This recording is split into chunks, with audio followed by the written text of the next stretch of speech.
Hey, I'm back again for a review.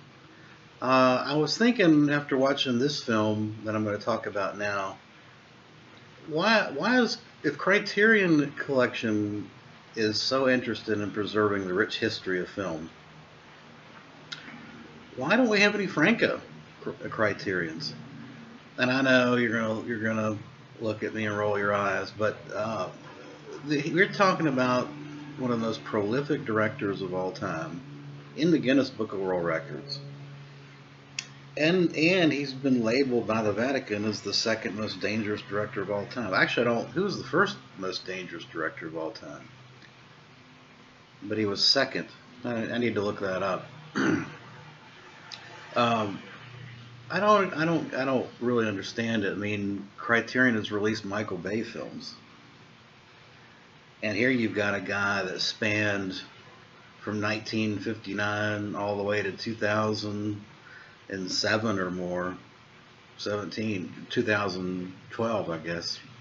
Uh, 200 some films, and you can't find one film to do a Criterion release. Well, I think the film I'm going to talk about now is the film that should get some consideration, and that is Jess Franco's first directorial debut, Tenemos 18 Anos, I think. I don't speak Spanish.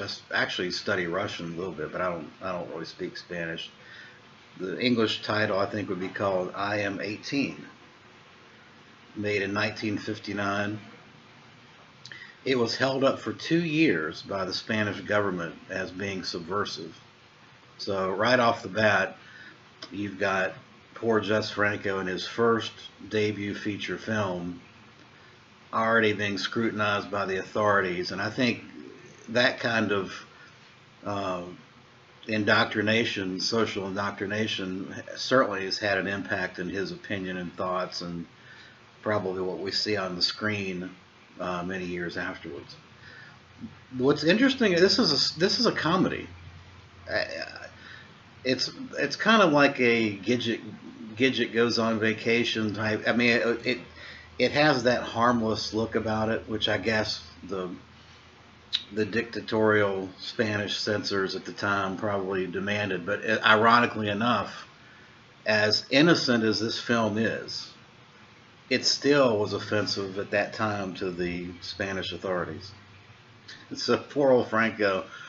Um, anyway, the story is about two teenage, 18-ish girls that want to go on an adventure, and they buy this death trap of a bright yellow death trap of a car, and it actually physically shakes from their cousin, who's kind of a bumblehead.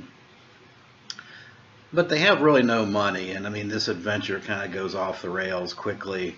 So they basically spend the summer fantasizing about what a real adventure might be. And so through a series of vignettes, um, uh, kind of daydreaming type vignettes, the story gets told.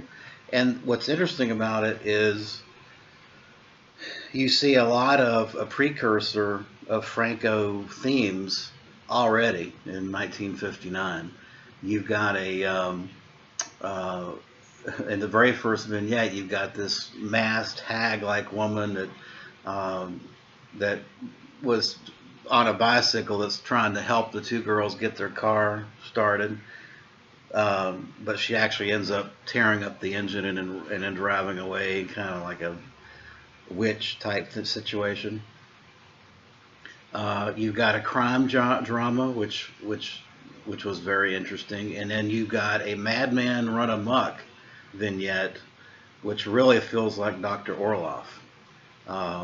So there was a number of little vignettes in this that are almost like, well, he did that in full blown theatrical release, just that vignette by itself in later years.